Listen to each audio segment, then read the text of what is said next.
प्रिय विद्यार्थियों, अपना चैप्टर नंबर 2 चल रहा था, जिसके कवि हैं तुलसीदास जी। इनका काव्य परिचय और पाठ परिचय हमने कर लिया था, तो थोड़ा सा एक बार वापस देख लो। आपको पता है तुलसीदास जी का जो जन्म था वो यूपी के अंतर्गत बांदा जिले के राजापुर नामक गांव में हुआ था 1532 में। जन्म स्थान को लेकर भी विद्वानों में मतभेद है, एक मत नहीं है। कुछ विद्वान मानते हैं कि इनका जन्म शोरो, जो एटा जिले के अंतर्गत आता है, वहाँ हुआ है। इनका बचपन बहुत ही संघर्षपूर्ण बीता है।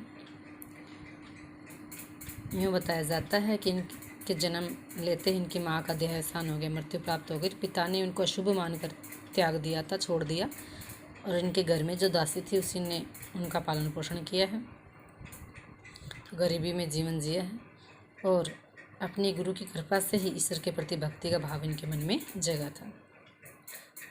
इनके प्रथम गुरु नरहरिदास जी माने जाते हैं, और सबसे बड़ी जो रचना इनकी रामचरितमानस है, जिसके कारण पूरे संसार में इनकी ख्याति हुई है। साथ ही साथ अनेक रचनाएं भी उन्होंने लिखी हैं। इसके अलावा कवितावली, गीतावली, दोहावली, कृष्ण गीतावली, विनय पत्रिका, ये भी इनकी प्रमुख रचनाएं हैं। अवधी और ब्रज दोनों भाषाओं का प्रयोग इस समय हुआ था। आपको बताया था भक्तिकाल में दो भाषाएं ज़्यादातर प्रचलित थी, अवधी और ब्रज।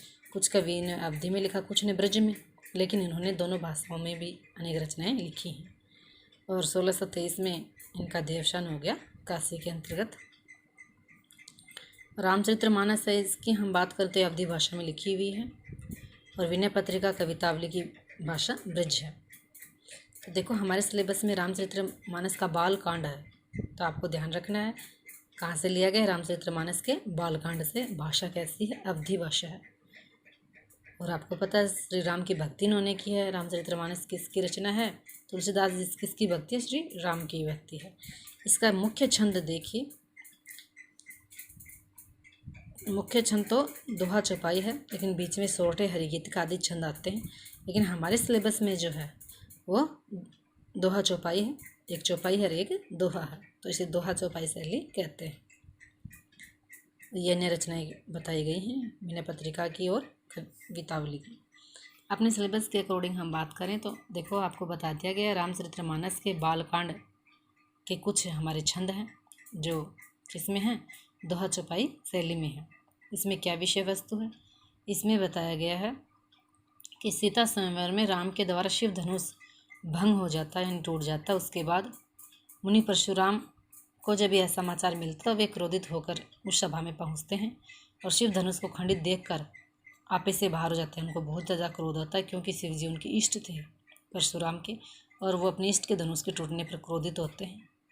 राम के विनय और राम विनय पूर्ण निवेदन प्रार्थना करता है, और विश्वामित्र जो राम का गुरु है वो उन्हें समझाते हैं, और राम की शक्ति की परीक्षा लेकर अंत में उनका गुस्सा शांत हो जाता है। ये इसकी विषय वस्तु है। लेकिन बीच में ही राम, लक्ष्मण और परशुराम के जो संवाद होते हैं, यानी वार्तालाप होते हैं, वो यहाँ बताए गए हैं। परशुराम के क्रोध से भरे वाक्यों का उत्तर लक्ष्मण व्यंग वचनों से देते हैं, यानी लक्ष्मण कटाक्ष करते हैं उनकी बातों को सुनकर परशुराम की, तो उससे उनका क्रोध क्या है और भी अधिक बढ़ जाता है। तो इस प्रसंग की विशेषता है कि लक्ष्मण की वीर रस से पगी व्यंग की उक्तियाँ, यानी कटाक्षपूर्ण बातें और व्यंजना शैली की सरस अभिव्यक्ति। लक्ष्मण जो राम का छोटा भाई है, वो व्यंगपूर्ण वचन कहता है, जिसको सुनकर और अधिक तिल मिलाते हैं परशुराम। ये विषय वस्तु है। देखिए, पहला छंद हम कर रहे हैं राम लक्ष्मण परशुराम संवाद। तो हम शीर्षक क्या है हमारी विषय वस्तु का, कि ये छंद कहाँ से लिया गया है? रामचरितमानस के बालकांड में राम लक्ष्मण परशुराम संवाद इसका शीर्षक है, उससे लिया गया है। तो देखिए, व्याख्या हम करते हैं।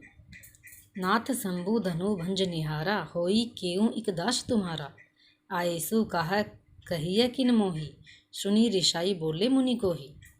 नाथ शंभु धनु, शंभु होता शिव धनु, धनुष शिव जी का धनुष। नाथ स्वामी, भंज निहारा तोड़ने वाला। होई केऊ एक दास तुम्हारा, इसको तोड़ने वाला तो कोई एक तुम्हारा दास या सेवक ही है। यानी विषय वस्तु कहाँ से शुरू है? जब सीता स्वयंवर में श्री राम के द्वारा धनुष टूट जाता, उस बात को सुन जब यह बात परशुराम को पता चलती, वो क्रोधित होकर उस सभा में पहुंचते हैं। और उनके क्रोध को देखकर श्री राम विनय पूर्वक कहते हैं, नाथ कौन है? स्वामी। किसको कहा गया? परशुराम को कहा है। हे स्वामी, शिव जी का जो धनुष टूटा है उसको तोड़ने वाला तुम्हारा एक दास ही है। शिव धनुष टूटने से क्रोधित परशुराम का क्रोधित रूप जब देखते हैं तो कहते हैं राम विनय पूर्वक कि हे नाथ, शिव जी के धनुष को तोड़ने वाला आपका कोई एक सेवक ही है। अपने आप को सेवक बताते हैं। आयेशु कहा कहिए किन मोहि। आयेशु आज्ञा। हे स्वामी, क्या आज्ञा है? आप मुझे बताओ, कहो। सुनी ऋषाई बोले मुनि को ही। इस प्रकार की बातें सुनकर मुनि कौन? परशुराम तपस्वी मुनि है, ब्रह्मचारी हैं। उनका अत्यधिक क्रोध आता है। सेवकू सो जो करे सेवकाई, अरि करनी करी करी है लड़ाई। सुनहु राम जहि शिव धनु तोरा, शस्त्र बाहु शम शो रिपु मोरा। सेवकू सो जो करे सेवकाई, ये बात सुनकर राम की कौन कहता है? परशुराम कहता है। सेवकू सो जो, सेवक तो वह होता है जो करे सेवकाई, जो सेवा का कार्य करे, सेवापूर्ण कार्य करे। लेकिन तुमने तो क्या किया? उल्टा कार्य किया, शिव धनुष को तोड़ा है। सेवा का कार्य थोड़ी ना किया है। अरि करनी, अरि होता शत्रु, करनी कार्य, तुमने शत्रु के समान कार्य किया है। करिए करी लड़ाई, तो तुम ही बताओ, ये सेवा का कार्य नहीं, शत्रु के समान कार्य किया है, तो मैं तुमसे लड़ाई ही करूँगा, क्रोधी करूँगा तुम पर। सुनहु राम जेहि शिव धनु तोरा। सुनहु सुनते हैं, राम श्री राम, जेहि शिव धनु तोरा, कि जिसने भी शिव धनुष को तोड़ा है। परशुराम कह रहा है श्री राम से कि हे राम, जिसने भी शिव धनुष को, मेरे इष्ट के धनुष को तोड़ा है, शस्त्र बाहु शम शो रिपु मोरा। वो शस्त्र बाहु किसका शत्रु है? परशुराम का शत्रु। सम समान उपमा अलंकार में होती है, पहचान आपको बता दिए हैं, अलंकार बढ़ा दिए गए हैं। सो वह रिपु मोरा, रिपु दुश्मन, शत्रु। जिसने भी शिव धनुष को तोड़ा है वह तो मेरे शत्रु, शस्त्र बाहु के समान मेरा शत्रु ही हुआ, वह मेरा मित्र नहीं है, सेवक नहीं हो सकता। सो भी लगाओ बिहाई समाजा, न तो मारे जेहि सब राजा। सुनी मुनि वचन लखन मुस्काने, बोले पर सु धरी अवमाने। सो बिलगाऊ बिहाई समाजा, आगे परशुराम बोलते हैं, बिलगाऊ अलग हो जाना, समाज यानी पूरी सभा बैठी हुई है, वर्ग क्षत्रियों का बैठा हुआ है। जिसने भी यह कार्य किया है वह इस क्षत्रिय समाज से, इस सभा से बाहर हो जाए, अलग हो जाए। न तो मारे जेहि सब राजा, नहीं तो मेरे हाथों से जितने भी राजा यहाँ बैठे हुए हैं वो सारे मारे जाएंगे। सुनी मुनि वचन लखन मुस्काने। इतनी परशुराम की बात सुनकर मुनि वचन, मुनि तपस्वी अर्थात परशुराम की वचनों को सुनकर लखन यानी लक्ष्मण जी मुस्कुराते हैं। बोले परशुधरी अवमान्य। वो क्या कहते हैं? परशुधरी, फरसा धारण करने वाले कौन? किसको? फरसा किसका हथियार है, अस्त्र है? यह है परशुराम का। अमान्य यानी किसने मेरा मान किया, अपमान किया है, इतना बोलते हैं।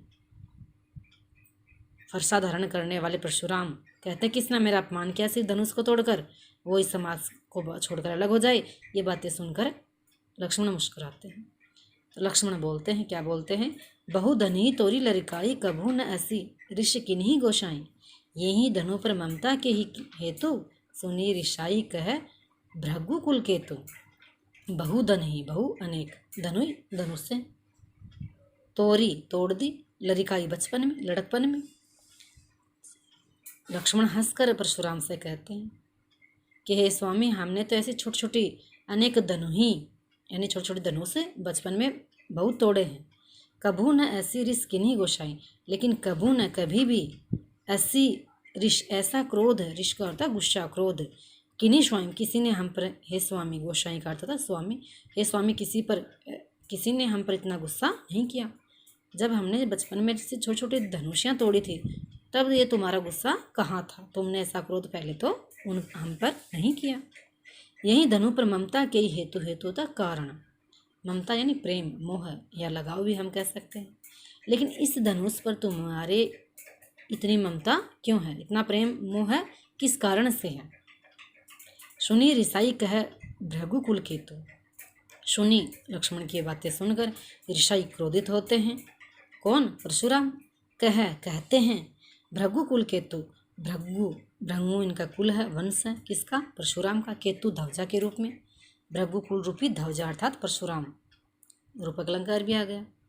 भृगु कुल केतु यानी भृगु कुल रूपी केतु, भृगु कुल में उत्पन्न हुए ध्वजा के समान अर्थात परशुराम इस बात को सुनकर और अधिक क्रोधित होते हैं और क्या कहते हैं?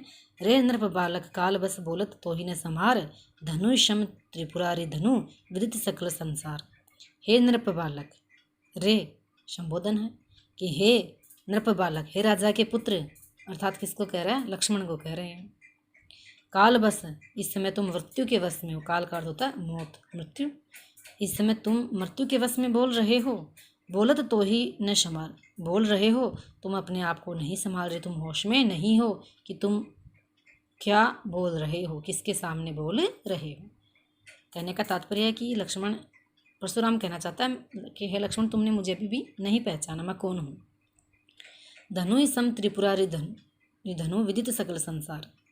धनु शब्द इस धनुष के समान, त्रिपुरारी धनु, त्रिपुरारी देखिए दो टुकड़ों कर लो, शब्दों को टुकड़े करके अर्थ पता लगेगा, ऐसे एक साथ नहीं आएगा। धनु का अर्थ होता है धनुष, त्रिपुरारी त्रिपुर प्लस अरि, त्रिपुर प्लस अरि, अरि होता है शत्रु दुश्मन और त्रिपुर होता है राक्षस, जिसको किसने मारा था? शिव जी ने मारा था। तो त्रिपुरारी, त्रिपुर का दुश्मन कौन? शिव। तो ये सामान्य धनुष नहीं है, तो किसका धनुष है? शिव जी का धनुष है। विदित सकल संसार, पूरे संसार को इस बात का पता है, क्या तुम्हें इस बात का पता नहीं है? इस प्रकार की वार्तालाप होते हैं। देखिए एक बार वापस देखिए इसकी व्याख्या। राम लक्ष्मण परशुराम संवाद है। इसके अंतर्गत बताया गया है कि जब परशुराम जी को यह पता लगता है कि शिव धनुष सीता के स्वयंवर सभा में टूट गई है, तो वो क्रोधित होकर आते हैं और राम लक्ष्मण और परशुराम के बीच जो संवाद होता है, वार्तालाप होता है, उसी का यहाँ चित्रण कवि ने किया है। नाथ शंभु धनु भंज निहारा होई केव एक दास तुम्हारा, आयशु कहा कहिए किन मोई सुनी रिसाई बोले मुनि को ही। जैसे ही सीता स्वयंवर में शिव जी का धनुष टूटता है और क्रोधित परशुराम पधारते हैं, उस समय वह अत्यधिक क्रोधित होते हैं। उनके क्रोध को देखकर श्री राम विनयपूर्वक कहते हैं कि हे स्वामी, विनम्र वाणी से बोलते हैं। श्री राम कहते हैं कि हे नाथ या हे स्वामी, शिव जी को धनुष को तोड़ने वाला तुम्हारा कोई एक सामान्य दास ही है। आयसु कहा कहिए किन मोहि, अब आपकी क्या आज्ञा है वो मुझे कहो। इस विनयपूर्ण बात को सुनकर परशुराम को अत्यधिक क्रोध आता है। परशुराम कहते हैं सुनी ऋषि बोले मुनि को ही, और कोई करता था क्रोध, और अत्यधिक क्रोध में भरकर इन विनयपूर्णों को सुनकर अत्यधिक क्रोध में परशुराम भर जाते हैं और बोलते हैं सेवक जो सो करेल सेवकाई, सेवक तो वह होता है, तुम अपने आप को दास बता रहे, सेवक तो वह होता है जो सेवा का कार्य करे। अरे करनी करी करी लड़ाई, लेकिन तुमने तो सेवा का कार्य नहीं किया, मेरे इष्ट के धनुष को तुमने तोड़ा है, तुमने तो शत्रु के समान कार्य किया है, फिर मैं तुमसे लड़ाई ही करूँगा। तुम अपने आप को सामान्य सेवक कैसे बता रहे हो? तुमने तो मेरे इष्ट के धनुष को तोड़ दिया। सुनो राम जय शिव धनु तोरा, शस्त्र बाहु शम शोरिपु मोरा। वो राम से कहते हैं कि हे राम सुनो, जिसने भी मेरे इष्ट देव शिव के धनुष को तोड़ा है वह मेरा सेवक नहीं हो सकता। वह तो शस्त्र बाहु, मेरा जो शत्रु शस्त्र बाहु है उसके समान ही मेरा शत्रु है, यानी शस्त्र बाहु के समान ही वह क्या है? मेरा दुश्मन है। वह सामान्य सेवक नहीं है या मेरा सेवक नहीं हो सकता। सो बिलगाऊ विहई समाजा, न तो मारे जई सब राजा। जिस किसी ने भी मेरे इष्ट देव के धनुष को तोड़ा है वह इस संपूर्ण सभा समाज से अलग हो जाए, बाहर हो जाए या एक तरफ निकल जाए, नहीं तो इस समय जितने भी राजा इस सभा में बैठे हुए हैं वे मेरे हाथों से मारे जाएंगे, यानी बिना कारण उनको क्षति पहुँचेगी। सुनी मुनि वचन लखन मुस्काने, बोले परशु सुरधरी अवमाने। परशु होता फरसा, फरसा धारण करने वाले परशुराम ने कहा कि जिस किसी ने भी मेरा अपमान किया शिव धनुष को तोड़कर, वह यहाँ से बाहर निकल जाए। परशुराम की क्रोधपूर्ण वचनों को सुनकर लक्ष्मण वहीं सभा में बैठे रहते हैं और मुस्कुराते हैं और कहते हैं बहु धन ही तोरी लड़काई, कभू न ऐसी रिश्त कहीं गोशाई। हे स्वामी, बचपन में ऐसी अनेक धनुइयाँ हमने तोड़ी हैं, यानी छोटी छोटी अनेक धनुषों को हमने तोड़ा है, लेकिन कभी भी इतना क्रोधित तुम हम पर उस समय नहीं हुई, तो आज इतना क्रोधित क्यों हूँ? इस प्रकार का प्रश्न करता है, व्यंग बाण करता है परशुराम के प्रति। यही धनु पर ममता के ही हेतु सुनी रिसाई कह भृंकुल के तुम। इस धनुष पर तुम्हारी इतनी ममता या इतना तुम्हारा लगाव क्यों है, किस कारण से है? ऐसी अनेकों धनुषें हमने बचपन में तोड़ी हैं, लेकिन उस समय तो आपने कभी ऐसा क्रोध नहीं किया। सुनी रिसाई कर भृंकुल के तुम। लक्ष्मण के व्यंगपूर्ण वचनों को सुनकर भृगुकुल रूपी केतु अर्थात परशुराम अत्यधिक क्रोधित हो जाते हैं और कहते हैं, रे नरप बालक काल बस बोलत तो ही न संहार, धनु शम त्रिपुरारी धनु विदित सकल संसार। हे राजा के पुत्र, तुम इस समय मृत्यु के वश में बोल रहे हो, तुम होश में नहीं हो, तुम अपने आप को नहीं संभाल रहे कि तुम क्या कह रहे हो, तुम्हें खुद को ही नहीं पता है। धनु शम त्रिपुरारी धनु विदित सकल संसार, पूरा संसार जानता है कि ये सामान्य धनुष नहीं है, ये त्रिपुर नामक राक्षस के शत्रु अर्थात शिव का, मेरे इष्ट देव का धनुष है। तुम इसे सामान्य धनुष के समान कैसे कह रहे हो? उपमा हो गया सम समान। धनुष शम त्रिपुरा, छोटी छोटी धनुषियाँ क्या हैं? शिव के धनुष के समान नहीं हैं। ये तो मेरे इष्ट का धनुष है जिसको यहाँ पर क्षति पहुँचाई है। तुम काल के वश में इस प्रकार की बातें मुझसे नहीं कहो, क्योंकि तुम नहीं जानते कि मैं कौन हूँ और मेरा क्रोध कैसा है। कहने का तात्पर्य है, तो वह कहते हैं तुम काल के वश में होने के कारण कुछ भी बोले जा रहे हो, तुम होश में नहीं हो। सारे संसार में ये विख्यात है कि शिव जी के धनुष क्या छोटी छोटी धनुषियों के समान हैं। इस प्रकार के वार्तालापों में लक्ष्मण, परशुराम और राम के मध्य, तो यह लक्ष्मण का व्यंगपूर्ण कथन है, राम के विनयपूर्ण कथन बताए गए, परशुराम के अत्यधिक क्रोध को दर्शाया गया है। अनुप्रास रूपक उपमा किन किन पंक्तियों में आपको बता दिया गया, वहाँ विशेषताओं में लिखना। काव्य शैली इसकी हम चर्चा करें तो आपको पता, पात्रा के अनुकूल भाषा है। परशुराम क्रोधित स्वभाव का तो क्रोधपूर्ण वचन है। राम विनय आदर्शशाली व्यक्ति बताए गए हैं रामचरितमानस में, अन्य ग्रंथों में तो विनयपूर्ण वचन है। लक्ष्मण क्या है, व्यंगपूर्ण वचनों को कह रहा है कि फरसा धारण करने वाला भी क्रोध कर रहा है जिसके हाथ में फरसा है, और अवधि भाषा का प्रयोग। ये सारी आपको विशेषताएं काव्य सौंदर्य या विशेषताओं में लिखना है।